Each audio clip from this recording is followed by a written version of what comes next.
ഓം അജ്ഞാനതിമിരാന്തസ്യ ജ്ഞാനാഞ്ജനശലാകയാ ചക്ഷുരുന്മിലിതം യേന തസ്മൈ ശ്രീ ഗുരുവേ നമഃ. ഹേ കൃഷ്ണ കരുണാ സിന്ധു ദീനബന്ധു ജഗത്പദേ ഗോപേശ ഗോപികാകാന്ത രാധാകാന്ത നമോസ്തുതേ. തപ്തകാഞ്ചന ഗൗരംഗീ രാധേ വൃന്ദാവനേശ്വരി വൃഷഭാനുസുതേ ദേവി പ്രണമാമി ഹരിപ്രിയേ. വാഞ്ചാകൽപതരൂപശ്ച കൃപാ സിന്ധുഭ്യേവ ച പതിതാനാം പാവനേഭ്യോ വൈഷ്ണവേഭ്യോ നമോ നമഃ. നമാവോ വിഷ്ണുപാദായ കൃഷ്ണപൃഷ്ഠായ ഭൂതലേ ശ്രീമതേ ജയപതാക സ്വാമിന്നിധി നാമിനെ. നമാചാര്യപാദായ നിതായ കൃപാപ്രദായിനെ ഗൗരഗദാദാമദായ നഗര ഗ്രാമതാരിണേ. നമാവോ വിഷ്ണുപാദായ കൃഷ്ണപൃഷ്ഠായ ഭൂതലേ ശ്രീമതേ ഭക്തിവേദാന്ത സ്വാമിന്നിധി നാമിനെ.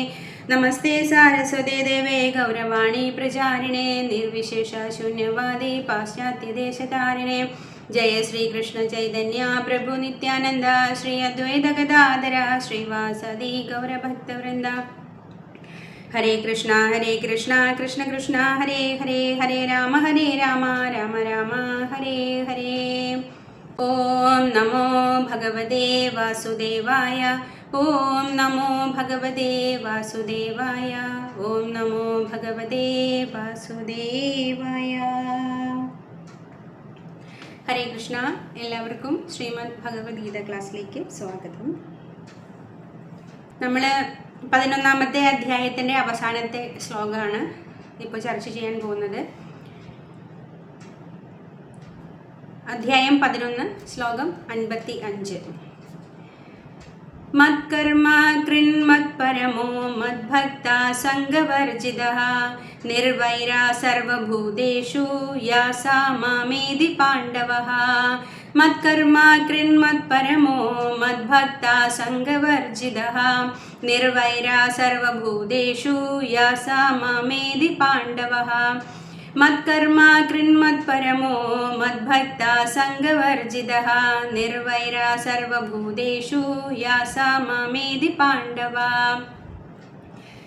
പദാനുപദ അർത്ഥം: പാണ്ഡവ, ഹേ പാണ്ഡവ, മത്കർമ്മകൃത്, എൻ്റെ അല്ലെങ്കിൽ എനിക്ക് വേണ്ടി, എനിക്ക് വേണ്ടി കർമ്മം ചെയ്യുന്നവനായി, മത്പരമ, എന്നെ തന്നെ പരമപുരുഷനായി സ്വീകരിച്ചവനായി, മദ്ഭക്ത, എന്നിൽ ഭക്തിയുത സേവനത്തിൽ മുഴുകി, സംഘവർജിതക, ഫലോദിഷ്ട കർമ്മങ്ങളിൽ നിന്നും മാനസിക ഊഹാപോഹങ്ങളിൽ നിന്നും മുക്തനായ, സർവഭൂതേഷു, എല്ലാ ജീവജാലങ്ങളിലും, നിർവൈര, ശത്രുതയില്ലാതെ, യാ, ആരുണ്ടോ, സ, അവൻ, മാം, എന്നെ, ഏതി, പ്രാപിക്കുന്നു.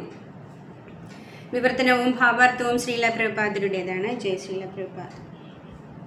പ്രിയ അർജുന, എൻ്റെ ശുദ്ധ സേവനത്തിൽ ഏർപ്പെട്ടിരിക്കുന്ന കാമ്യകർമ്മങ്ങളുടെയോ ഊഹാപോഹങ്ങളുടെയോ മാലിന്യം കൂടാതെ എനിക്കു വേണ്ടി കർമ്മം ചെയ്യുകയും എന്നെ ജീവിതത്തിൻ്റെ പരമലക്ഷ്യമായി കരുതുകയും സർവഭൂതങ്ങളോടും സുഹൃത്ത് രൂപേണ പെരുമാറുകയും ചെയ്യുന്ന ഭക്തൻ നിശ്ചയമായും എന്നെ തന്നെ പ്രാപിക്കും. ഇപ്പോൾ ഭഗവാന്റെ കണ്ടീഷൻസ് പറയാണ് അല്ലെ, എങ്ങനെയുള്ള ഒരാളാണ് ഭഗവാന് പ്രിയപ്പെട്ടവനാകുന്നത് എന്നാണ് ഭഗവാൻ ഈ ശ്ലോകത്തിൽ വ്യക്തമായിട്ട് നമുക്ക് പറഞ്ഞു തരുന്നത്. ഭാവാർത്ഥം നോക്കാം. ആത്മീയ അന്തരീക്ഷത്തിലുള്ള കൃഷ്ണലോകമെന്ന ഗ്രഹത്തിൽ സർവോത്തമ പുരുഷനായ ഭഗവാൻ കൃഷ്ണനുമായി ഉറ്റബന്ധം പുലർത്താൻ ആഗ്രഹിക്കുന്നവർ കൃഷ്ണന്റെ ഈ നിർദ്ദേശത്തെ അനുസരിക്കുക തന്നെ വേണം. ഭഗവത്ഗീതയുടെ സത്ത് മുഴുവൻ ഈ ശ്ലോകത്തിൽ ഉൾക്കൊള്ളിച്ചിട്ടുണ്ട്. പ്രകൃതിയെ കീഴടക്കണമെന്ന് ഉദ്ദേശിച്ചും ആധ്യാത്മിക ജ്ഞാനമില്ലാതെയും ഭൗതിക ലോകത്തിൽ പ്രവർത്തിച്ചു പോരുന്ന ബദ്ധരായ ജീവാത്മാക്കൾക്ക് വേണ്ടി നിർദ്ദേശിക്കപ്പെട്ടതാണ് ഭഗവത്ഗീത.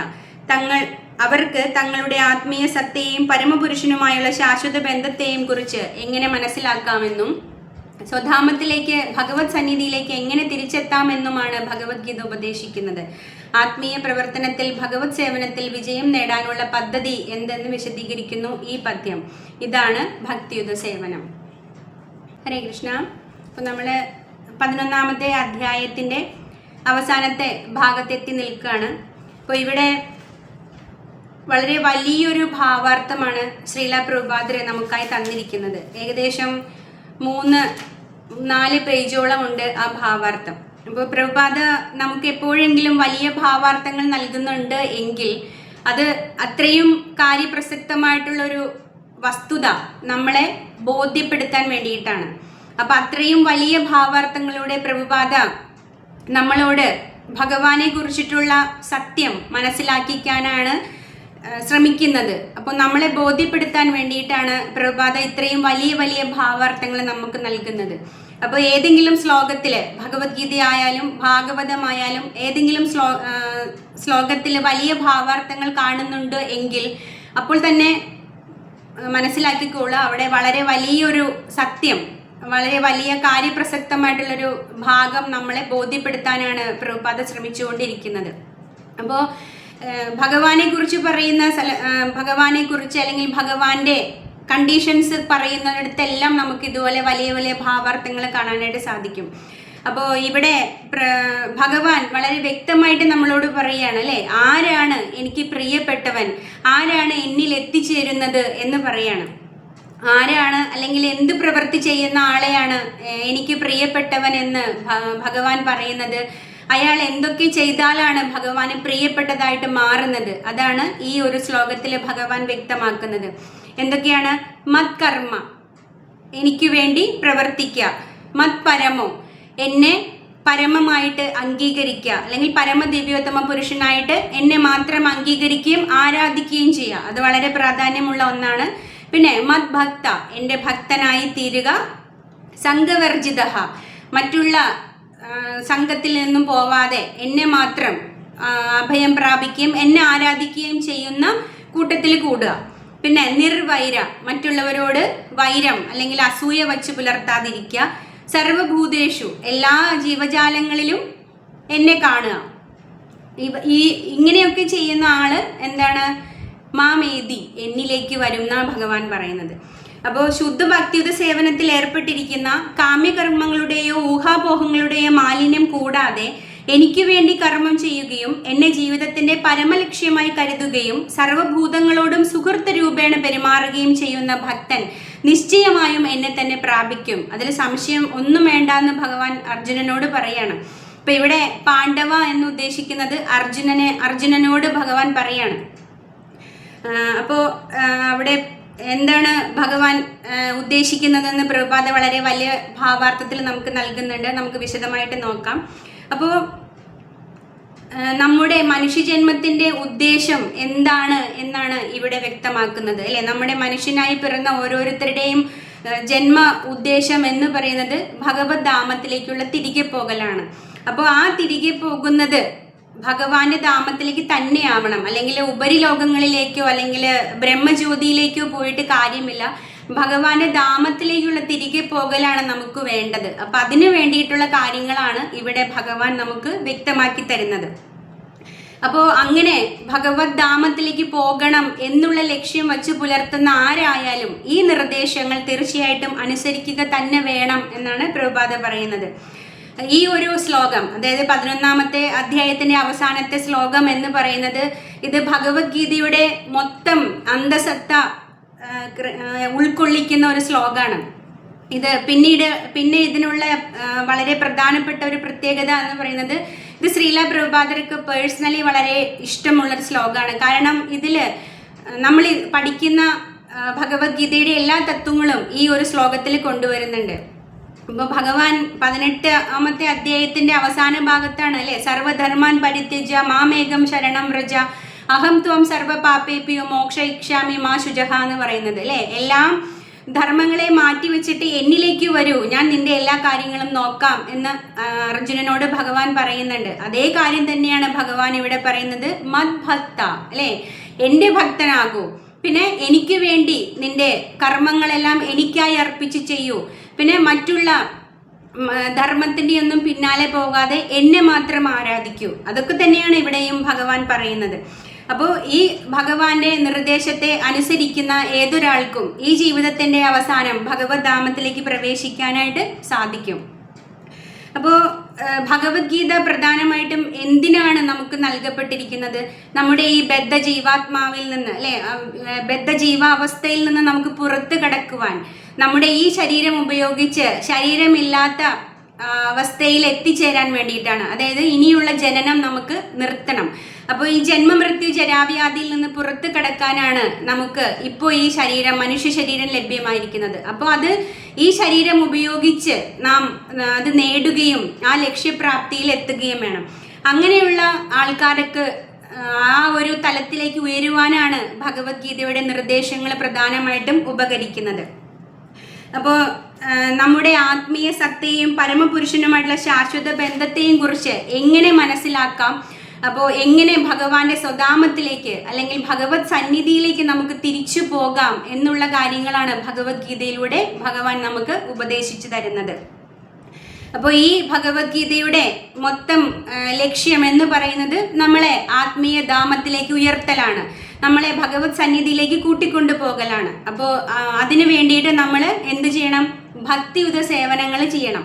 അപ്പോൾ ആ ഭക്തിയുത സേവനങ്ങൾ എങ്ങനെ ചെയ്യണം, എപ്രകാരം നമ്മൾ അനുഷ്ഠിക്കണം, ഏതൊക്കെ മാർഗത്തിൽ നമ്മൾ ഭക്തിയുത സേവനങ്ങൾ അനുവർത്തിച്ചാലാണ് നമുക്ക് വിജയം കണ്ടെത്താൻ സാധിക്കുക എന്നുള്ള കാര്യങ്ങളാണ് ഈ 55-ാമത്തെ ശ്ലോകത്തിൽ ഭഗവാൻ വ്യക്തമാക്കുന്നത്. അവിടെ എന്താ ഭഗവാൻ പറയുന്നത്? എൻ്റെ ശുദ്ധ സേവനത്തിൽ ഏർപ്പെടണം, കാമ്യകർമ്മങ്ങളുടെയോ ഊഹാപോഹങ്ങളുടെയോ മാലിന്യം കൂടാതെ എനിക്ക് വേണ്ടി കർമ്മം ചെയ്യുകയും എന്നെ ജീവിതത്തിൻ്റെ പരമലക്ഷ്യമായി കരുതുകയും വേണം. പിന്നെ ഭൂതഗണങ്ങൾ, അതായത് സർവ്വജീവജാലങ്ങളോടും കരുണയുള്ളവനായിരിക്കണം. ഇങ്ങനെയുള്ള ഭക്തൻ തീർച്ചയായും എന്നെ തന്നെ പ്രാപിക്കും എന്ന് ഭഗവാൻ പറയുന്നുണ്ട്. അപ്പോൾ നമ്മൾ ഇപ്പോൾ ഇവിടെ എനിക്ക് വേണ്ടി ഭഗവാൻ പറയണേ, എനിക്ക് വേണ്ടി കർമ്മം ചെയ്യുക എന്ന് പറഞ്ഞു അല്ലേ. ഇതേ കാര്യം തന്നെ 9-ാമത്തെ അധ്യായത്തിൽ ഭഗവാൻ പറയുന്നുണ്ട്. യത് കരോഷി യദസ്നാസി യജ്ജുഘോഷി തദാസി യത് തപസ്യസി കൗന്ദേയ തത് കുരുഷമതർപ്പണം എന്ന് പറയുന്നുണ്ട് അല്ലേ. നീ എന്ത് തന്നെ ചെയ്താലും, എന്ത് ഭക്ഷിച്ചാലും, എന്ത് തപസ് അനുഷ്ഠിച്ചാലും, എന്ത് കാര്യങ്ങൾ ചെയ്താലും അത് എനിക്കായി അർപ്പിച്ചു ചെയ്യൂ അർജുന എന്ന് ഭഗവാൻ പറയുന്നുണ്ട്. അതേ കാര്യം തന്നെയാണ് ഇവിടെ ഭഗവാൻ പറയുന്നത്. അപ്പം നമ്മളുടെ നിത്യകർമ്മമായാലും നൈമിത്തിക കർമ്മങ്ങളായാലും അത് ഭഗവാന് വേണ്ടി അനുഷ്ഠിക്കുക. അപ്പോൾ അതിൻ്റെ ഫലത്തിൽ നമ്മൾ ആസക്തരാവാതിരിക്കുക, അതിൻ്റെ റിസൾട്ട് ഭഗവാന് അർപ്പിക്കുക. ഇതാണ് ഭഗവാന് വേണ്ടി കർമ്മം ചെയ്യുക എന്നതുകൊണ്ട് ഉദ്ദേശിക്കുന്നത്. അപ്പോൾ കൃഷ്ണന് വേണ്ടിയിട്ട് നമ്മളുടെ ഇപ്പം ആൾക്കാർ സംശയം ചോദിക്കും അല്ലേ, നമ്മൾ കൃഷ്ണന് വേണ്ടി കർമ്മം ചെയ്യാന്ന് വെച്ചാൽ എന്താണ്? വെറുതെ ഇരുന്ന് നാമം ചെയ്യുകയാണോ, മാല പിടിച്ചിരുന്ന് ജപിക്കലാണോ എന്ന് ചോദിക്കാം. അതല്ല, നമ്മൾക്ക് അനുവർത്തിച്ചിട്ടുള്ള നമ്മുടെ കടമ അത് നമ്മൾ നിർവഹിക്കുകയും അതിൻ്റെ റിസൾട്ട് ഭഗവാന് വേണ്ടി അർപ്പിക്കുകയും ചെയ്യാം. നമ്മൾ അതിൻ്റെ ഫലം എന്താണ് എന്ന് ആലോചിച്ച് അതിൽ ആസക്തരാവാതിരിക്കുക, അത്രയേ ഉള്ളൂ. അപ്പോൾ നമ്മളുടെ നിത്യകർമ്മവും നൈമിത്യ കർമ്മവും ഉണ്ട്. ഇത് നമുക്ക് രണ്ടും നമുക്ക് ചെയ്തേ പറ്റൂ എല്ലാ ദിവസവും, അല്ലാതെ ഇത് ഉപേക്ഷിക്കാനായിട്ട് സാധിക്കില്ല. അപ്പോൾ ആ നൈമിത്തിക കർമ്മങ്ങൾ നമ്മൾ ചെയ്യുമ്പോൾ അതിൻ്റെ ഫലത്തിൽ ആസക്തനാവാതെ അത് ഭഗവാന് വേണ്ടി ഉള്ള കർമ്മങ്ങളായിട്ട് അല്ലെങ്കിൽ ഭഗവാന് വേണ്ടിയുള്ള യജ്ഞം എന്ന നിലയിൽ അനുഷ്ഠിക്കുക. അതിൻ്റെ ഫലത്തിനെ കുറിച്ചിട്ട് നമ്മൾ ആസക്തരാവാതെയും അതിനെക്കുറിച്ച് ചിന്തിക്കാതെയും ഇരിക്കുക. അങ്ങനെയാണ് നമുക്ക് നമ്മുടെ കർമ്മങ്ങളെ നമുക്ക് ഭഗവാന് വേണ്ടി അർപ്പിക്കാൻ സാധിക്കുന്നത്. അല്ലാതെ നമ്മൾ ഇതിൽ നിന്ന് ഒളിച്ചോടുകയല്ല വേണ്ടത്. ഇപ്പം നമ്മൾ ഭഗവാന് വേണ്ടി കർമ്മം ചെയ്യാനായിട്ട് കൃഷ്ണൻ പറഞ്ഞു എന്ന് വിചാരിച്ചിട്ട് ഒരു മുറിയിൽ നമ്മുടെ മറ്റുള്ള കാര്യങ്ങളെല്ലാം നിർത്തി വെച്ചിട്ട് ഇരുന്ന് മാല പിടിച്ച് ജപിക്കലല്ല കൃഷ്ണന് വേണ്ടിയുള്ള കർമ്മം എന്ന് പറയുന്നത്. ഇപ്പോൾ അർജുനൻ യുദ്ധക്കളത്തിൽ വെച്ചിട്ട് ഭഗവാനോട് എന്താ പറഞ്ഞത്? രഥം സ്ഥാപയമേ അച്യുത എന്ന് പറഞ്ഞു. രഥം കൊണ്ടുപോയിട്ട് അവിടെ നിർത്തൂ, ഞാനൊന്ന് കാണട്ടെ, എന്നോട് യുദ്ധം ചെയ്യാനായിട്ട് വന്നിരിക്കുന്നത് ആരൊക്കെയാണെന്ന് കാണട്ടെ, അവരെന്തൊക്കെ തന്ത്രങ്ങളാണ് പ്രയോഗിച്ചിരിക്കുന്നതെന്ന് ഞാനൊന്ന് നോക്കി കാണട്ടെ കൃഷ്ണ എന്ന് പറയുമ്പോഴാണ് ഭഗവാൻ രഥം കൊണ്ടുപോയിട്ട്. അപ്പൊ അർജുനന് ഒരു അഹങ്കാരമായിരുന്നു അല്ലേ, ഞാൻ വില്ലാളി വീരനാണ്, എനിക്ക് എല്ലാവരെയും തകർക്കാൻ സാധിക്കും, എല്ലാവരെയും തോൽപ്പിക്കാൻ സാധിക്കും എന്നുള്ളൊരു അഹങ്കാരത്തിലായിരുന്നു അർജുനൻ ആ വാക്കുകൾ ഉച്ചരിച്ചത്. അപ്പോൾ അത് ഭഗവാൻ മനസ്സിലാക്കിയിട്ട് ഭീഷ്മ പിതാമഹന്റെയും കൃപാചാര്യയുടെയും ദ്രോണാചാര്യരെയും ഒക്കെ മുൻപാകെ കൊണ്ടുവന്ന് രഥം നിർത്തും. അപ്പോൾ അവരെ കാണുമ്പോൾ അല്ലേ, ഈ പിതാമഹനെയും ദ്രോണാചാര്യരെയും ഒക്കെ ഈ ഗുരുനാഥനെയൊക്കെയാണോ ഞാൻ വധിക്കാൻ പോകുന്നത്, അതിനു വേണ്ടിയിട്ടാണോ ഞാൻ ഇവിടെ വന്നിരിക്കുന്നത് എന്ന് ചിന്തിക്കുമ്പോഴാണ് അർജുനന് എന്ത് സംഭവിക്കുന്നത്? ഗാണ്ഡീവം സംസ്കൃതേ ഹസ്താത് അല്ലെ, ഗാണ്ഡീവം കയ്യിൽ നിന്ന് താഴെ വഴുതി വീണു, തൊണ്ട വരണ്ടു, കൈകാലുകൾ തളർന്ന് രഥത്തിൽ ഇരിപ്പായി അർജുനൻ. അപ്പോൾ അർജുനൻ അതിനുശേഷം ഭഗവാനോട് പറയുന്നുണ്ട് ഇല്ലേ, എനിക്ക് യുദ്ധം ചെയ്യാൻ വയ്യ, ഞാൻ ഇവിടെ നിന്ന് പലായനം ചെയ്യുകയാണ്. എങ്ങോട്ട്? കാട്ടിലേക്ക്. കാട്ടിൽ പോയിട്ട് ഞാൻ തപസ്സിരിക്കാം, ഇതിലും ഭേദം അതാണ് എന്നെല്ലാം പറഞ്ഞിട്ട് അർജുനൻ ഇങ്ങനെ വിലപിക്കുന്നുണ്ട്. അതുപോലെ യുദ്ധം ചെയ്യാതിരിക്കാനായിട്ട് ഒരുപാട് കാരണങ്ങൾ ഭഗവാന്റെ മുൻപിൽ അർജുനൻ നിരത്തുന്നുണ്ട്. അപ്പോൾ അർജുനൻ യുദ്ധം നിർത്തിയിട്ട് അല്ലെങ്കിൽ യുദ്ധം വേണ്ട എന്ന് വെച്ചിട്ട് കാട്ടിൽ പോവാം, ഞാൻ അവിടെ പോയി തപസ്സിരിക്കാം എന്ന് പറഞ്ഞപ്പോൾ ഓക്കെ എന്നാ നീ പൊയ്ക്കോ എന്നല്ല ഭഗവാൻ പറഞ്ഞത് അല്ലേ. നിന്റെ ഡ്യൂട്ടി, അതായത് ക്ഷത്രിയൻ എന്ന നിലയ്ക്ക് അർജുനന്റെ കർത്തവ്യം എന്ന് പറയുന്നത് എന്താണ്? യുദ്ധം ചെയ്യലാണ്. അപ്പൊ ആ യുദ്ധം രംഗത്ത് നിന്ന് പലായനം ചെയ്യുന്ന അർജുനനെ ഭീരുവായിട്ട് മാത്രമേ ലോകം കണക്കാക്കൂ. അപ്പൊ തൻ്റെ ഭക്തൻ അല്ലെങ്കിൽ തൻ്റെ മിത്രം ഒരിക്കലും ആ രീതിയിൽ അറിയപ്പെടാനായിട്ട് ഭഗവാൻ ആഗ്രഹിച്ചില്ല. അപ്പൊ അതുകൊണ്ട് ഭഗവാൻ ആ അർജുനന്റെ ചിന്തകളെ ഇത് ശരിയല്ല എന്ന് ഉപദേശിച്ച്, അല്ലെങ്കിൽ നിന്റെ കർത്തവ്യത്തിൽ നിന്ന് ഒളിച്ചോടലല്ല യഥാർത്ഥ നിന്റെ ചുമതല എന്ന് ബോധ്യപ്പെടുത്തുകയാണ് ഭഗവത്ഗീത ശ്ലോകങ്ങളിലൂടെ ചെയ്യുന്നത്. അപ്പോൾ അങ്ങനെ ഭഗവാൻ അർജുനന് ഉപദേശങ്ങൾ നൽകുമ്പോഴാണ് അർജുനൻ കാര്യങ്ങൾ തിരിച്ചറിയുകയും ഉണർത്തെണീറ്റ് യുദ്ധം ചെയ്യുകയും ചെയ്യുന്നത്. അങ്ങനെ കുരുക്ഷേത്ര യുദ്ധഭൂമിയിലെ വില്ലാളി വീരനായിട്ട് അർജുനൻ അറിയപ്പെടുകയാണ്. അപ്പൊ തൻ്റെ ഭക്തനായിട്ടുള്ള തൻ്റെ മിത്രമായിട്ടുള്ള അർജുനൻ അവിടെ തിളങ്ങണം അല്ലെ, അവൻ ജയിക്കണം എന്നാണ് ഭഗവാൻ വിചാരിച്ചത്. അപ്പോൾ അതിനു വേണ്ടിയിട്ടുള്ള ഉപദേശങ്ങളാണ് ഭഗവാൻ അർജുനന് നൽകിയത്. അപ്പൊ നമ്മളിപ്പോ കൃഷ്ണന് വേണ്ടി കർമ്മം ചെയ്യുക, അർജുനൻ അതാണ് ചെയ്തത് അല്ലെ. അർജുനനോട് ഭഗവാൻ പറഞ്ഞ അതാണ്, നീ യുദ്ധം ചെയ്യുക എനിക്ക് വേണ്ടി അല്ലെ. ഒരു നിമിത്തം മാത്രം ഭവസവ്യസാചിന്ന് അർജുനനോട് ഭഗവാൻ പറയുന്നുണ്ട്. നീ ഒരു നിമിത്തം മാത്രമേ ആകുന്നുള്ളൂ, നീ എനിക്ക് വേണ്ടിയിട്ട് ഈ യുദ്ധം ചെയ്യൂ എന്നാണ് അർജുനനോട് ആവശ്യപ്പെട്ടത്. അതുപോലെ തന്നെ നമ്മുടെ നിത്യകർമ്മങ്ങളും നൈമിത്തിക കർമ്മങ്ങളും നമ്മൾ ഭഗവാന് വേണ്ടി അർപ്പിച്ച് ചെയ്യുക, ഭഗവാന് വേണ്ടി ചെയ്യുക, അതേ ഉള്ളൂ. അതാണ് ഇവിടെ കൃഷ്ണന് വേണ്ടി കർമ്മം ചെയ്യുക, മത് കർമ്മ എന്ന പദം കൊണ്ട് ഭഗവാൻ ഉദ്ദേശിക്കുന്നത്. ഇപ്പോൾ ഭക്തിരസാമൃത സിന്ധുവിൽ പറയുന്നുണ്ട്, അനാസക്തസ്യ വിഷയാൻ യഥാർത്ഥമുപയുഞ്ചത നിർബന്ധ കൃഷ്ണ സംബന്ധേ യുക്തം വൈരാഗ്യം ഉച്ചതേ. അപ്പോൾ അനാസക്തം, അതായത് നമ്മൾ മറ്റുള്ള വിഷയങ്ങളിലൊന്നും തൽപരനാവാതെ നമ്മൾ കൃഷ്ണന് വേണ്ടി എന്തൊക്കെ ചെയ്യുമോ അല്ലെ, എന്തൊക്കെയാണോ കൃഷ്ണഭക്തിക്ക് ഫേവറബിൾ ആയിട്ടുള്ളത് അതെല്ലാം നമ്മുടെ ജീവിതത്തിലേക്ക് കൊണ്ടുവരികയും അൺഫേവർ ആയിട്ടുള്ള കാര്യങ്ങളൊക്കെ നമ്മുടെ ജീവിതത്തിൽ നിന്ന് ഒഴിവാക്കുകയും ചെയ്യുക. അതാണ് ഇവിടെ പറയുന്നത്. അപ്പോൾ കൃഷ്ണാവബോധത്തിൽ ഇരുന്നു കൊണ്ട് നമ്മുടെ കർമ്മങ്ങളെല്ലാം നിർവഹിച്ചാൽ അത് നമുക്ക് എന്ത് ചെയ്യാൻ പറ്റും? വിഷ്ണുവിനുള്ള യജ്ഞങ്ങളായിട്ട് മാറ്റാൻ പറ്റും അല്ലേ. നമ്മൾ 3-ാമത്തെ അധ്യായത്തിൽ പഠിച്ചിട്ടുണ്ട്.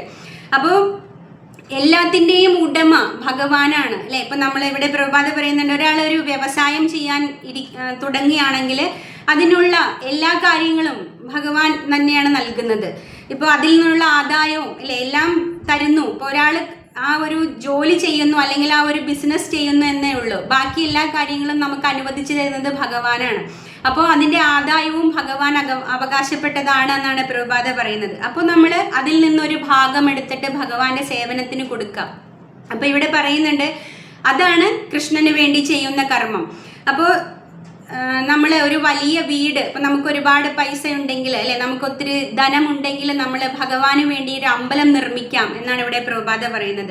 അപ്പോൾ നമുക്കൊരു കോടികൾ വില വരുന്ന വീട് കെട്ടുന്നതിനേക്കാളും ഭഗവാന് വേണ്ടിയിട്ടുള്ള ഒരു അമ്പലം നിർമ്മിക്കാം, അത് കൃഷ്ണകർമ്മമാണ്. പിന്നെ അതുപോലെ അപ്പോൾ അത് നമ്മൾ ഭഗവാന് വേണ്ടി ചെയ്യുന്ന വലിയൊരു കർമ്മമാണ്. ഒരു അമ്പലം കെട്ടി ഭഗവാനെ അതിൽ പ്രതിഷ്ഠിക്കുക, അതിൽ ആരാധന ചെയ്യുക, അതിൽ മറ്റുള്ള ജനങ്ങൾക്ക് വന്ന ആരാധനയ്ക്കായി തുറന്നു കൊടുക്കുക, ഇതൊക്കെ വളരെ വലിയ കാര്യങ്ങളാണ്.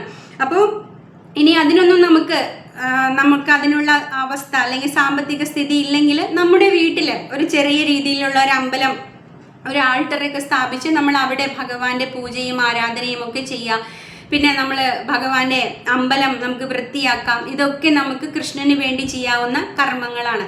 ഇനിയിപ്പോൾ ഇതൊന്നും സാധിക്കാത്ത വളരെ സാമ്പത്തികമായിട്ടുള്ള ഒരു ഉയർന്ന അവസ്ഥ ഇല്ലാത്ത ആളുകളാണ് എങ്കിലും അല്ലേ, അപ്പോൾ അവർ ഞങ്ങളുടെ കയ്യിൽ പൈസ ഇല്ല, ഇനി അതൊന്നും ചെയ്യാൻ ഞങ്ങൾക്ക് സാധിക്കില്ല എന്ന് പറഞ്ഞു വരുന്ന ആളുകൾക്കും കൂടി ഇവിടെ പ്രഭാത ഉപായം പറഞ്ഞു തരുന്നുണ്ട്. എന്താണ്? അവർക്ക് അല്ലേ കുറച്ച് ഭൂമി കൈവശമുണ്ടെങ്കിൽ അവിടെ കൃഷി ചെയ്യാം, അവിടെ നിന്ന് കിട്ടുന്ന ആദായം അല്ലെങ്കിൽ അതിൽ നിന്ന് കിട്ടുന്ന ആ ഫലങ്ങൾ അത് ഭഗവാന് വേണ്ടിയിട്ട് അർപ്പിക്കാം. പിന്നെ ഇനിയിപ്പോൾ അതൊന്നും സാധിക്കില്ലെങ്കിൽ ഒരു തുളസി ചെടി നട്ട് വളർത്തിയിട്ട് അത് ഭഗവാന് അതിൻ്റെ ഇല പറിച്ച് ഭഗവാന് നിവേദിക്കാം എന്നും കൂടി ഇവിടെ പ്രഭാത പറഞ്ഞു വയ്ക്കുന്നുണ്ട്. അപ്പോൾ കാരണം അതെല്ലാം കൃഷ്ണന് വേണ്ടി ചെയ്യുന്ന കർമ്മങ്ങളാണ്. എന്താണ് ഭഗവാൻ പറയുന്നില്ലേ, 9ാമത്തെ അധ്യായത്തിൽ പറയുന്നുണ്ട്, പത്രം പുഷ്പം ഫലം തോയം യോമേ ഭക്തിയ പ്രയച്ഛതി തദഹം ഭക്തി ഉപഹൃതം അശ്നാമി പ്രേതാത്മനഃ എന്ന് പറയുന്നുണ്ട് അല്ലേ. നിങ്ങൾ ഒരു പൂവോ അല്ലേ, പത്രം പുഷ്പം ഫലം തോയം, ഒരു ഇലയോ പൂവോ ഫലമോ കുറച്ച് വെള്ളമോ എനിക്കായി അർപ്പിച്ചാൽ അല്ലേ, എങ്ങനെ അർപ്പിച്ചാൽ തദഹം ഭക്തി ഉപകൃതം, ഭക്തിയോടുകൂടി എനിക്കായി അർപ്പിച്ചാൽ ഞാനത് സ്വീകരിക്കും എന്ന് പറയുന്നുണ്ട്. ഭഗവാൻ ഇവിടെ ഒരു ഡിമാൻഡും വെക്കുന്നില്ല അല്ലെ. എനിക്ക് ബിരിയാണി വേണമെന്നോ അല്ലെങ്കിൽ പനീർ ബട്ടർ മസാല വേണമെന്നോ ചപ്പാത്തി വേണമെന്നോ ഒന്നും പറയുന്നില്ല. ഭഗവാൻ പറയുന്നത് എന്താണ്, പത്രം, ഒരു ഇല, തുളസി ഇല, അത് മാത്രമേ ഭഗവാൻ ആവശ്യപ്പെടുന്നുള്ളൂ. ഒരു പൂവ്, ഒരു ചെറിയൊരു പുഷ്പം ഭഗവാന് വേണ്ടി അർപ്പിക്കാം. പിന്നെ എന്തെങ്കിലും ഒരു ഫ്രൂട്ട് അല്ലെ, ഒരു പഴം ഭഗവാന് വേണ്ടി അർപ്പിക്കാം. ഇനി ഇതൊന്നും തന്നെ എടുക്കാനില്ലാത്ത ആൾക്കാരാണെങ്കിൽ വെള്ളം ഉണ്ടാവില്ലേ, ആ വെള്ളത്തിൽ ഒരു തുളസിയിൽ ഇട്ടിട്ട് ഭഗവാൻ അർപ്പിക്കാം. ഇത്രയും മാത്രം മതി ഭഗവാനെ സംതൃപ്തനാക്കാനായിട്ട്. അപ്പോൾ ആ തുളസി ചെടി നട്ടു വളർത്തുകയും ആ തുളസി ഇലയിട്ട് ഒരു ഗ്ലാസ് വെള്ളം ഭഗവാന് സ്നേഹത്തോടു കൂടി ഭക്തിയോടുകൂടി അർപ്പിച്ചാൽ അതും ഭഗവാൻ സ്വീകരിക്കും. അപ്പോൾ എങ്ങനെ ഏത് തട്ടിലുള്ള ആളുകളാണെങ്കിലും അല്ലേ, ഇപ്പോൾ പണക്കാരനാണെങ്കിലും പാവപ്പെട്ടവനാണെങ്കിലും എങ്ങനെയുള്ള നിലയിലുള്ള ആളാണെങ്കിലും, പണ്ഡിതനായാലും പാമരനായാലും എങ്ങനെയുള്ള ആളാണെങ്കിലും അയാൾക്ക് കൃഷ്ണഭക്തി ചെയ്യുവാൻ, കൃഷ്ണകർമ്മം ചെയ്യുവാൻ യാതൊരു തടസ്സവുമില്ല എന്ന് സ്ഥാപിക്കുകയാണ് ഇവിടെ ഭഗവാൻ ഈ ശ്ലോകത്തിലൂടെ ചെയ്യുന്നത്. അപ്പോൾ എങ്ങനെയൊക്കെ ഉള്ള ആളാണെങ്കിലും ഏതവസ്ഥയിലുള്ള ആളാണെങ്കിലും അയാൾക്ക് സസന്തോഷം നിർവഹിക്കാൻ സാധിക്കുന്ന ഒന്നാണ് കൃഷ്ണാവബോധം. അപ്പോൾ എല്ലാം നമ്മൾ ചെയ്യുന്ന എല്ലാ പ്രവൃത്തിയും നമുക്ക് കൃഷ്ണന് വേണ്ടിയിട്ട് അർപ്പിക്കാനായിട്ട് സാധിക്കും. പിന്നെ ജീവിതത്തിന്റെ പരിപൂർണതയെക്കുറിച്ച് പറഞ്ഞു. എന്താണ് ജീവിതത്തിന്റെ പരിപൂർണത? ഇവിടെ പറഞ്ഞു അല്ലേ, എന്നിൽ എത്തിച്ചേരുക, മാമേതി, എന്നെ പ്രാപിക്കുക അല്ലെങ്കിൽ എന്നിൽ എത്തിച്ചേരുക. അതായത് ഭഗവത് ധാമത്തിലേക്ക് നമുക്ക് പോകാനായിട്ട് സാധിക്കണം. അതാണ് ജീവിതത്തിന്റെ പരിപൂർണത എന്ന് പറയുന്നത്. അപ്പോൾ ആ ഭക്തനെയാണ് അല്ലെങ്കിൽ അങ്ങനെ പൂർണ്ണത കൈവരിച്ച ആളെയാണ് മത് പരമ എന്ന പദം കൊണ്ട് ഉദ്ദേശിക്കുന്നത്. അപ്പോൾ ഒരു ഭക്തനെ കുറിച്ച് പറഞ്ഞാൽ അല്ലെ, അദ്ദേഹം ഒരിക്കലും ഏത് ലോകത്തിലേക്കാണോ താൻ പോകുന്നത് എന്ന് വിചാരിച്ചിട്ട് ഒരിക്കലും വ്യാകുലപ്പെടാറില്ല. ഏത് ലോകത്തിൽ പോയാലും എനിക്ക് അവിടെ ഭഗവാന്റെ സേവനം ചെയ്യണം എന്ന് മാത്രമേ ഒരു ഭക്തൻ ആഗ്രഹിക്കാറുള്ളൂ. അപ്പോൾ ഉപരിലോകങ്ങളായ ചന്ദ്രലോകത്തിലും ദേവലോകത്തിലും ബ്രഹ്മലോകത്തിലും ഒക്കെ പോയാലും എന്താണ് അവസാനം? നമുക്ക് തിരിച്ചു വരേണ്ടി വരും. അബ്രഹ്മ ഭുവനാർ ലോക പുനരാവർത്തിനോ അർജുന എന്ന ഭഗവാൻ പറയുന്നത്. ഈ ഏത് ലോകങ്ങളിലേക്ക് പോയാലും നമുക്ക് തിരിച്ചു വരേണ്ടി വരും. എവിടെ പോയാലാണ് നമുക്ക് തിരിച്ചു വരേണ്ടതായിട്ട് വരാത്തത്? യദ്ഗദ്വാന നിവർത്തന്റെ തദ്ധാമ പരമം മമ. ഭഗവാൻ പറയാണ്, എൻ്റെ ലോകത്തിലേക്ക്, എൻ്റെ ധാമത്തിലേക്ക് വന്നാൽ നിനക്ക് പിന്നെ ഒരിക്കലും തിരിച്ചു വരേണ്ടതായിട്ട് വരുന്നില്ല. അപ്പോൾ അതിനു വേണ്ടിയിട്ടാണ് നമ്മൾ ശ്രമിക്കേണ്ടത്. അതായത് നമുക്ക് സ്വർഗ്ഗലോകങ്ങളിലോ നരകലോകങ്ങളിലോ പോകാനല്ല നാം ശ്രമിക്കേണ്ടത്. ഈ മനുഷ്യജന്മം നമുക്ക് തന്നിരിക്കുന്നത് അതിനു വേണ്ടി മാത്രമാണ്. ഈ ജന്മം അവസാനിപ്പിച്ചിട്ട് നമുക്ക് ഭഗവത് ധാമത്തിലേക്ക് പ്രവേശിക്കണം. അതിനു വേണ്ടിയുള്ള ഒരു ഉപാധിയാണ് ഈ മനുഷ്യജന്മം. ഈ മനുഷ്യജന്മം എന്ന് പറയുന്നത് നമുക്ക് എല്ലാ കാലത്തും ലഭ്യമാകുന്ന ഒന്നല്ല. വളരെ വിരളമായിട്ട്, വളരെ അപൂർവമായിട്ട്, വളരെ ഭാഗ്യം കൈവരുന്ന അവസ്ഥയിൽ മാത്രം കൈവരുന്ന ഒന്നാണ് നമുക്ക് ഈ മനുഷ്യജന്മം എന്ന് പറയുന്നത്. അതുകൊണ്ടാണ് പ്രഹ്ലാദ മഹാരാജ് പറയുന്നത്, ദുർലഭം മാനുഷ ജന്മം അദ്രുവം അർദ്ധതം എന്ന് പറയുന്നത്. മാനുഷ്യജന്മം ദുർലഭമാണ്, വളരെ വളരെ ദുർലഭമാണ്. അതേസമയം അത് ഭാഗ്യവുമാണ് എന്നാണ് പറയുന്നത്. കാരണം നമുക്ക് എപ്പോഴും കൈവരുന്ന ഒന്നല്ല മനുഷ്യജന്മം. അപ്പോൾ ആ മനുഷ്യജന്മം നമുക്ക് ലഭ്യമാകുമ്പോൾ അതിൻ്റെ സാധ്യതകൾ പരമാവധി പ്രയോജനപ്പെടുത്തുകയും ഇനി ഒരിക്കലും ഈ ഭൗതിക ലോകത്തിലേക്ക് വരേണ്ടാത്ത വിധം നമ്മുടെ ജീവിതം നമുക്ക് ഭഗവത് ധാമത്തിലേക്ക് പ്രവേശിക്കാൻ തക്കവണ്ണം നമ്മൾ ഉരുവാക്കിയെടുക്കുകയും വേണം. അപ്പോൾ അതേക്കുറിച്ചിട്ടാണ് ഇവിടെ പറയുന്നത്. അപ്പോൾ ഒരു പരമോന്നത ഗ്രഹത്തിലേക്ക് പോയിട്ടും കാര്യമില്ല. ഭഗവാന്റെ ധാമത്തിലേക്ക്, വൈകുണ്ഠ ലോകങ്ങളിലോ ഗോലോക വൃന്ദാവനത്തിലോ പ്രവേശിച്ചാൽ മാത്രമേ നമുക്ക് ഇനി ഈ ഒരു ജന്മമൃത്യു ജരാവ്യാധിയിൽ നിന്ന് പുറത്തു കടക്കാനായിട്ട് സാധിക്കുള്ളൂ. അപ്പോൾ നാം നേടുന്ന പുണ്യങ്ങൾക്ക് അനുസരിച്ചിട്ട് നമുക്ക് ചന്ദ്രലോകം അല്ലെങ്കിൽ ബ്രഹ്മലോകം മറ്റുള്ള പല ലോകങ്ങളിലും നമുക്ക് താമസിക്കാം. പക്ഷെ എന്ത് ചെയ്യും? ക്ഷീണേ പുണ്യേ മർത്യലോകം വിശന്തി. നമ്മുടെ ആ പുണ്യത്തിന്റെ ക്രെഡിറ്റ് അവസാനിക്കുമ്പോൾ നമുക്ക് വീണ്ടും തിരിച്ചു വന്നേ മതിയാകൂ. അപ്പോൾ അങ്ങനെ തിരിച്ചു വരുമ്പോൾ അത് ഒരിക്കലും മനുഷ്യജന്മമാകണമെന്ന് യാതൊരു ഗ്യാരണ്ടിയുമില്ല. ഏതെങ്കിലും പട്ടിയോ പൂച്ചയോ പന്നിയോ പുഴുവോ ഒക്കെ ആയിട്ട് നമ്മൾ മാറും. അപ്പോൾ ഇല്ലാതെ ഇരിക്കുന്ന ഒരു അവസ്ഥയിലേക്ക് വരിക. ഇനി ഒരു ജന്മം എടുക്കാൻ നമുക്ക് സാധിക്കാത്ത വിധം നമ്മുടെ ഈ ജന്മം ഉപയോഗിച്ച് നമുക്ക് ഭഗവത് ധാമത്തിലേക്ക് പ്രവേശിക്കാൻ സാധിക്കണം. അപ്പൊ അതിനു വേണ്ടിയിട്ടാണ് ആചാര്യന്മാര് അല്ലെങ്കിൽ ഭഗവാൻ ഇത്രയും നമുക്ക് വിശദമായിട്ട് കാര്യങ്ങൾ പറഞ്ഞു നൽകുന്നത്. അപ്പോ ഇവിടെ മത് പരമ എന്ന് പറയാണ് അല്ലെ, പരമമായിട്ടുള്ള അല്ലെങ്കിൽ പരമദിവ്യോത്തമ പുരുഷനായിട്ട് ഭഗവാനെ വിചാരിക്കുകയും ആരാധിക്കുകയും ചെയ്യാം. അപ്പോൾ ഈ ഭൗതിക ലോകത്തെ കുറിച്ചുള്ള തികഞ്ഞ അറിവുള്ള ആളാണ് ഒരു മത് പരമ എന്ന് പറയുന്നത്. അതായത് ഭഗവാനെ കുറിച്ച് പൂർണ്ണമായിട്ടും അറിവുള്ള ആള്, ഭഗവാനെ പൂർണ്ണമായിട്ടും വിശ്വസിക്കുന്ന ആള്. അപ്പോൾ ആ ഭക്തൻ തീർച്ചയായിട്ടും എന്നിൽ എത്തിച്ചേരും എന്ന് തന്നെയാണ് ഭഗവാൻ പറയുന്നത്. 2ാമത്തെ അധ്യായത്തിൽ പറയുന്നുണ്ട്, വ്യവസായാത്മിക ബുദ്ധി ഏകേഹ കുരുനന്ദന എന്ന് പറയുന്നുണ്ട് അല്ലെ. അപ്പൊ നമ്മുടെ ബുദ്ധി ഒരേ സ്ഥലത്തിരിക്കണം, അല്ലെങ്കിൽ നമുക്ക് പല ശാഖകളിൽ ഇരിക്കുന്ന ബുദ്ധി കൊണ്ട് യാതൊരു പ്രയോജനവുമില്ല. നമ്മുടെ ബുദ്ധി ഒരേ ശാഖയിൽ ഇരുന്നാൽ മാത്രമേ നമുക്ക്, അതായത് ഒരേ വഴിയിൽ നമ്മൾ പോവാ.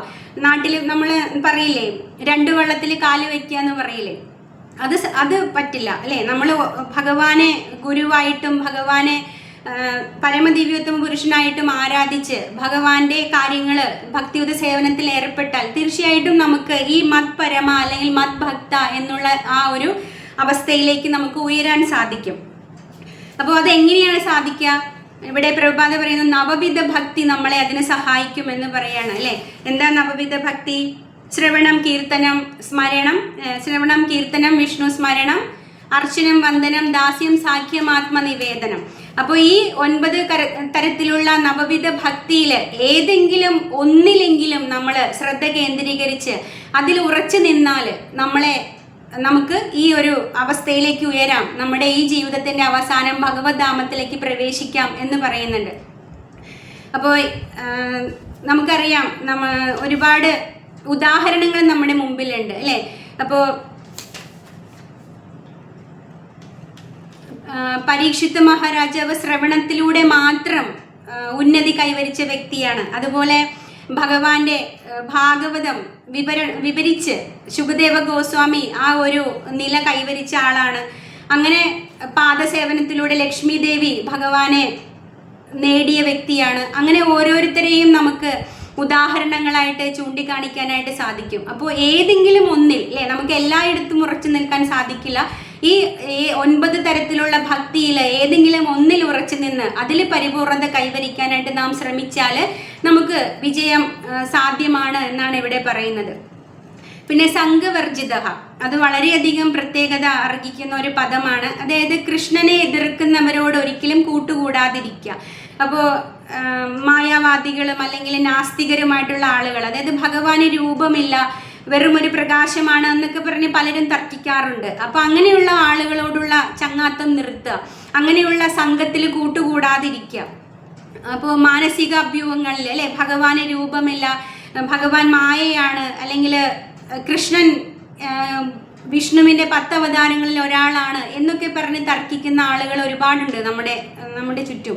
അപ്പൊ അങ്ങനെ ഉള്ള ആളുകളൊക്കെ ഭഗവാനെ പ്രത്യക്ഷത്തിൽ എതിർക്കുന്ന ആളുകളാണ്. അപ്പൊ അവരോട് കൂട്ടുകൂടാതിരിക്കുക. അപ്പോൾ പരിശുദ്ധമായിട്ടുള്ള ഭക്തി സാധന എന്ന് പറയുന്ന എന്താണ്? അന്യാഭിലാഷിത ശൂന്യം ജ്ഞാനകർമാദി അനാവൃതം ആനുകൂല്യേന കൃഷ്ണാനുശീലനം ഭക്തിരുത്തമ. ഉത്തമ ഭക്തിയുടെ ലക്ഷണം എന്ന് പറയുന്നത് എന്താണ്? അനുകൂല്യേന കൃഷ്ണാനുശീലനം. കൃഷ്ണഭക്തിക്ക് അനുകൂല്യമായതുള്ളതെല്ലാം സ്വീകരിക്കുക, നമ്മുടെ ജീവിതത്തിലേക്ക് കൂട്ടിച്ചേർക്കുക, പ്രതികൂലമായിട്ടുള്ളതിനെ എല്ലാം വർജിക്കുക. പിന്നെ മറ്റുള്ള അഭിലാഷങ്ങളൊന്നും തന്നെ ഇല്ലാതെ ഭഗവാന്റെ ഭക്തിയുത സേവനം നിർവഹിക്കുക അല്ലെ. നമ്മൾ സാധാരണ ഭക്തി ചെയ്യുന്നത് അല്ലെ, എനിക്ക് ഇന്ന കാര്യം നേടിത്തന്നാൽ ഞാൻ ഇത് ചെയ്യാം എന്നുള്ളൊരു നിലയിലാണ്, നമ്മൾ ഒരു ഗിവ് ആൻഡ് ടേക്ക് പോളിസിയാണ് ഭഗവാന്റെ അടുത്ത് വെക്കുന്നത്. അതൊരിക്കലും ശരിയല്ല. ഭഗവാൻ നമ്മുടെ ഓർഡർ ക്യാരിയർ അല്ല. നമ്മുടെ ഓർഡർ എല്ലാം അല്ലെങ്കിൽ എനിക്ക് അത് വേണം, എനിക്ക് ഇത് വേണം എന്ന് പറയുമ്പോൾ അത് നിവർത്തിച്ചു തരാൻ ഉള്ള ആളല്ല ഭഗവാൻ. നമ്മൾ പ്രാർത്ഥിക്കുക നമ്മുടെ ആഗ്രഹങ്ങളൊക്കെ, പക്ഷെ ഇന്നത് ചെയ്തു തന്നാൽ, ഇന്നത് ഞാൻ ചെയ്യുമ്പോൾ നീ എനിക്കിത് പകരം തരണം എന്നൊരു ഡിമാൻഡ് വെച്ച് ഒരിക്കലും നമ്മൾ ഭക്തി ചെയ്യരുത്. അപ്പോൾ നമ്മൾ ഭക്തി അനുഷ്ഠിക്കുക, ഭക്തിയുടെ സേവനങ്ങൾ അനുഷ്ഠിക്കുക, നമ്മുടെ പ്രാർത്ഥനകൾ ഭഗവാനിൽ അർപ്പിക്കുക. റിസൾട്ട് തരേണ്ടത് ഭഗവാനാണ്. അതിനൊരിക്കലും അവിടെ കണ്ടീഷൻസ് വെക്കരുത്. അപ്പോൾ അതാണ് ഇവിടെ പറയുന്നത്. ഇപ്പം നമ്മൾ അന്യാഭിലാഷിത ശൂന്യം, മറ്റ് അഭിലാഷങ്ങളൊന്നും തന്നെ ഇല്ലാതെ നമ്മൾ ഭക്തി അനുഷ്ഠിക്കുക. റിസൾട്ട് ഭഗവാൻ തരും. അത് നമുക്ക് ആവശ്യമുള്ള സമയത്ത് ആവശ്യമുള്ളതുപോലെ തീർച്ചയായിട്ടും ഭഗവാൻ നൽകും. അത് ഭഗവാന്റെ പ്രത്യേകതയാണ്. അപ്പോൾ അതിനുവേണ്ടി കുറച്ചു കാലം നമുക്ക് ചിലപ്പോൾ വെയിറ്റ് ചെയ്യേണ്ടി വന്നേക്കാം. ക്ഷമയോടെ കാത്തിരിക്കുക. ഇപ്പോൾ കൃഷ്ണഭക്തിക്ക് അനുകൂലമായിട്ടുള്ള ഘടകങ്ങളെല്ലാം നമ്മുടെ ജീവിതത്തിലേക്ക് കൂട്ടിച്ചേർക്കുക.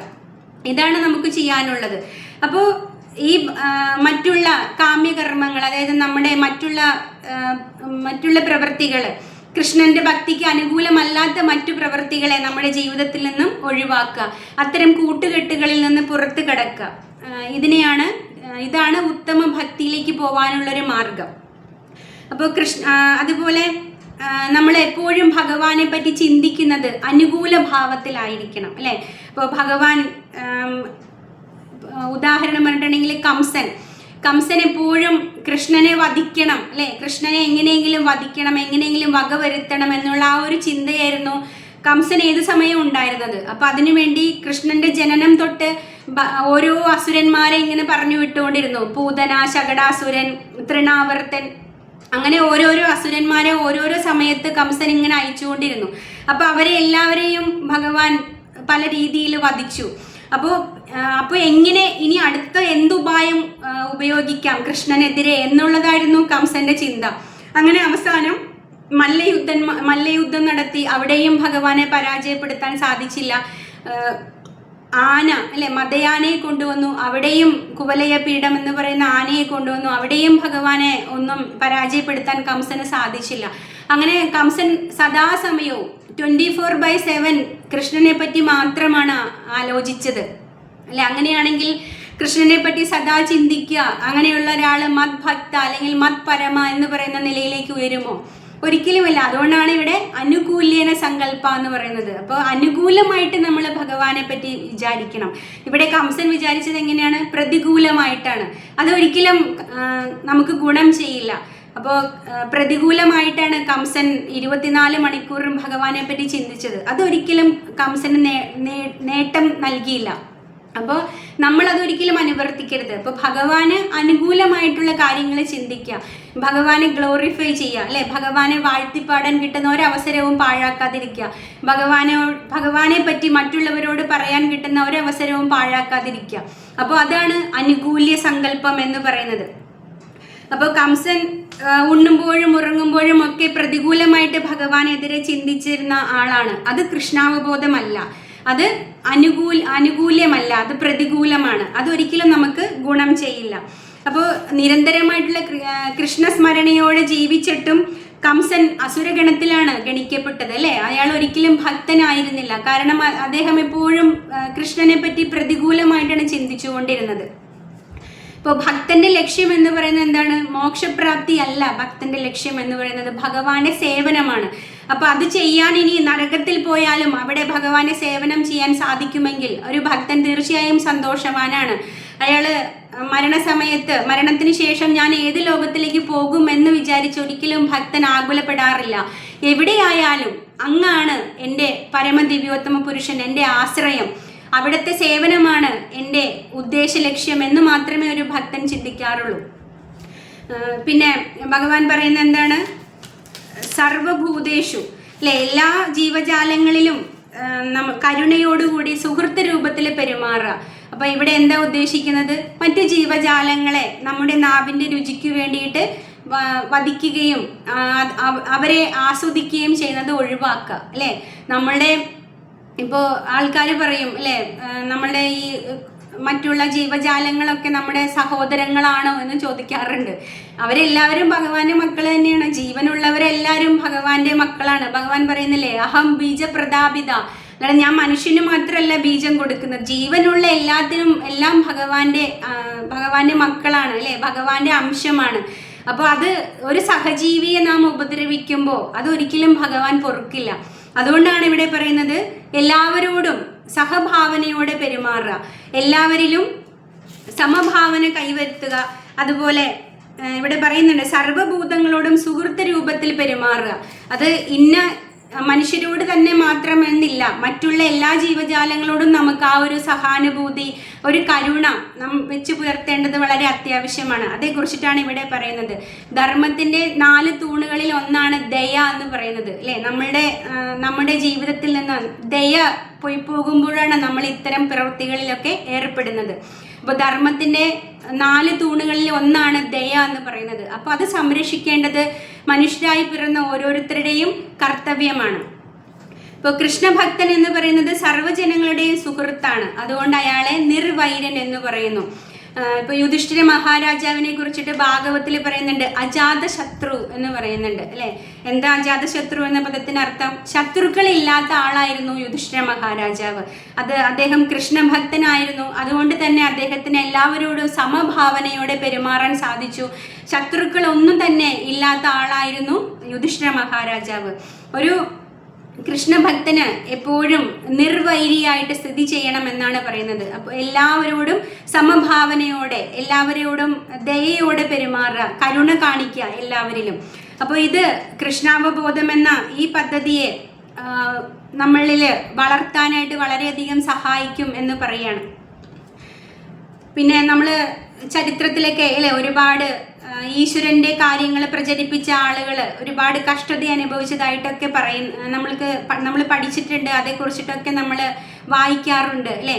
അപ്പം അവരൊക്കെ ഭഗവാന്റെ ശാസ്ത്രം ഇവിടെ മറ്റുള്ളവരിലേക്ക് പകരാൻ വന്നപ്പോഴാണ് ഈ ഒരു എന്താ പറയുക ദുരനുഭവങ്ങളിലൂടെയൊക്കെ കടന്നുപോയത്. ഇപ്പം നമുക്ക് യേശുദേവനെ കുറിച്ച് അറിയാം, അതുപോലെ പ്രഹ്ലാദൻ, ഇവരൊക്കെ ഭഗവാന്റെ സന്ദേശം പ്രചരിപ്പിക്കാൻ വേണ്ടിയിട്ട് വളരെയധികം കഷ്ടതകൾ അനുഭവിച്ച ആളുകളാണ്. അപ്പോൾ നമ്മുടെ കഷ്ടതകൾ എന്താണ് എന്ന്, എന്തുകൊണ്ടാണ് നമ്മൾ ഈ കഷ്ടതകളൊക്കെ അനുഭവിക്കുന്നത് എന്ന് നമ്മളോട് തന്നെ ചോദിച്ചാൽ അതിനൊരു ഉത്തരമേ ഉള്ളൂ, നമ്മൾ ഭഗവാനെ മറന്നു പോകുന്നത് കൊണ്ടാണ്. അപ്പോൾ ഭഗവാനുമായിട്ടുള്ള ആ ശാശ്വത ബന്ധം നമ്മൾ മറന്നു പോകുമ്പോഴാണ് നമുക്ക് ക്ലേശങ്ങൾ അനുഭവിക്കേണ്ടി വരുന്നത് എന്നാണ് ആചാര്യന്മാർ പറയുന്നത്.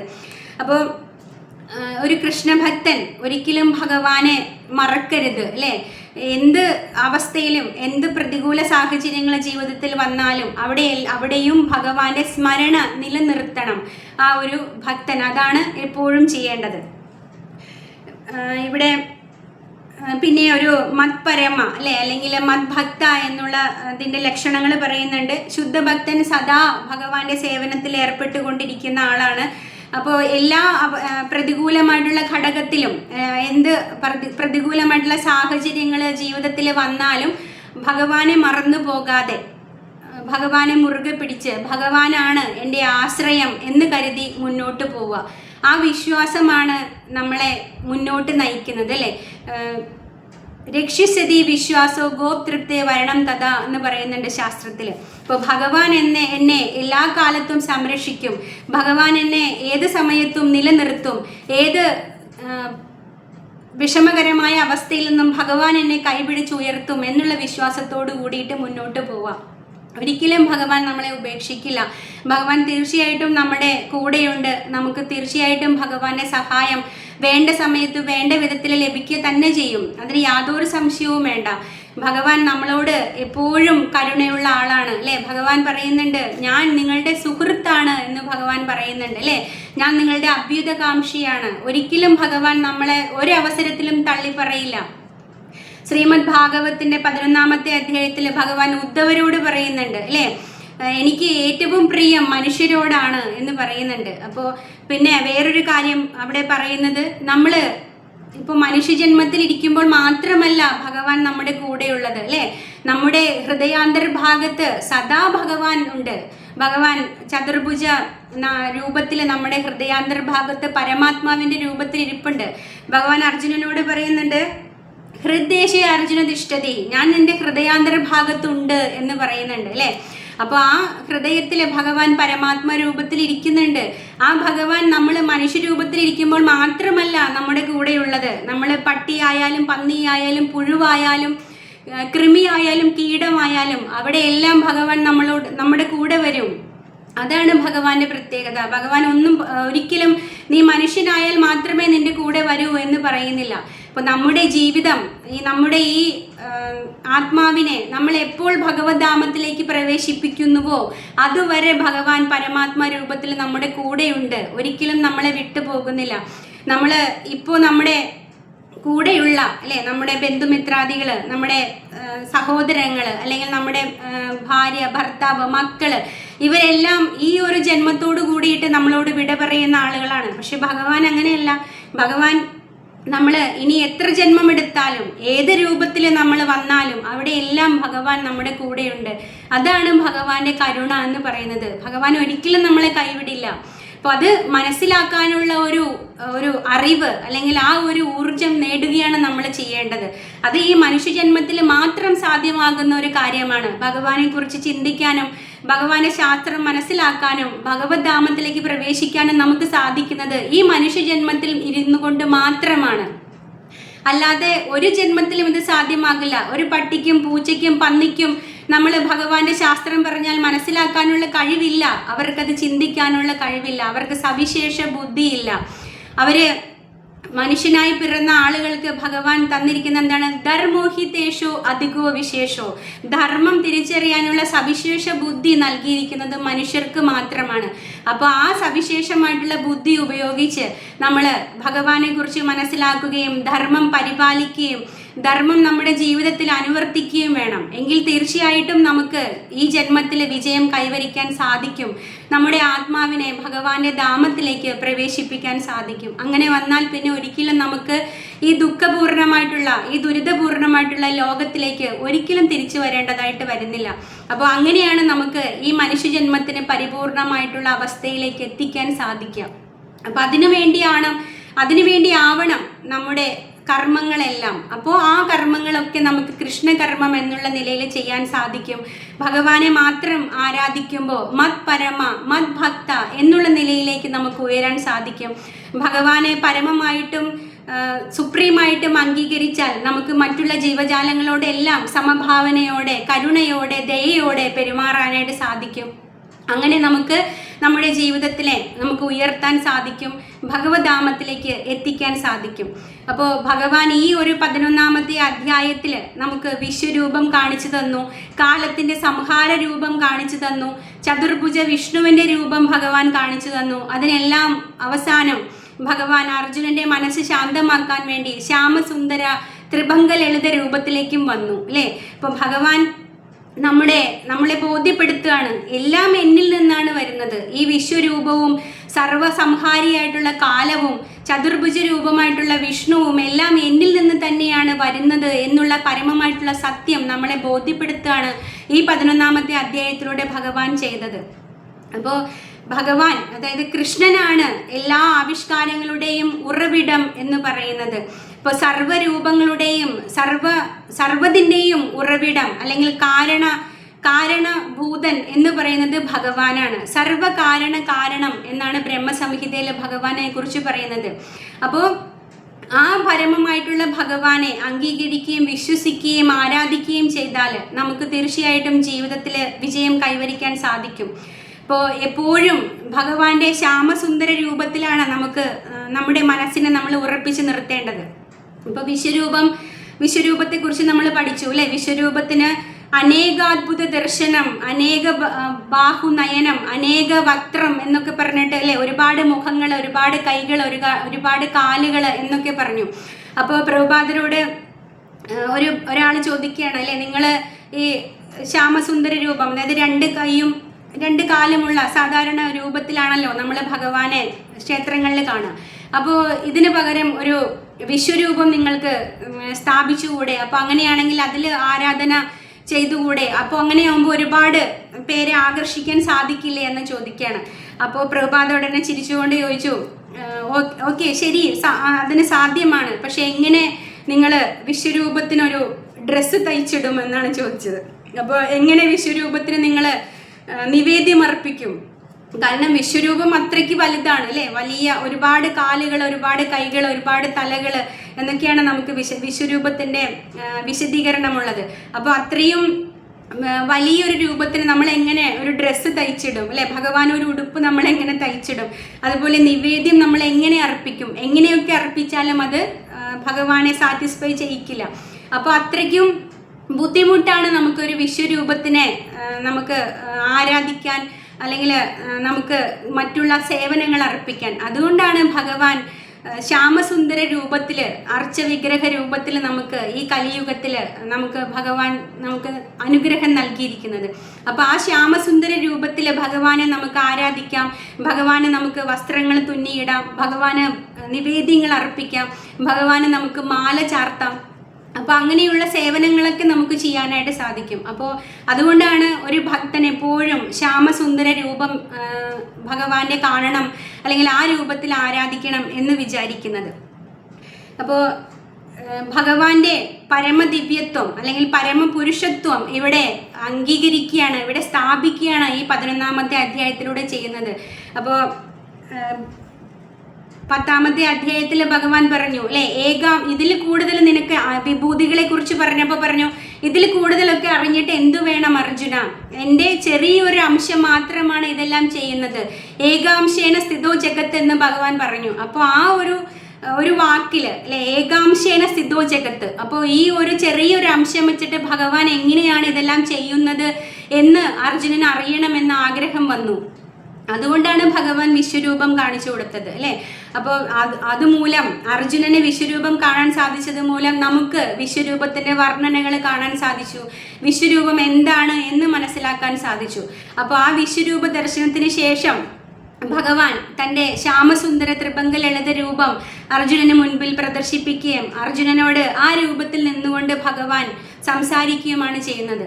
അപ്പോൾ ഭഗവാന്റെ ശ്യാമസുന്ദര രൂപമാണ് നമ്മളെപ്പോഴും ആരാധിക്കുകയും നമ്മുടെ മനസ്സിലെപ്പോഴും ഉണ്ടാവേണ്ടതെന്നാണ് ഈ ഒരു അധ്യായത്തിൽ പറഞ്ഞു വെക്കുന്നത് പ്രഭുപാദ.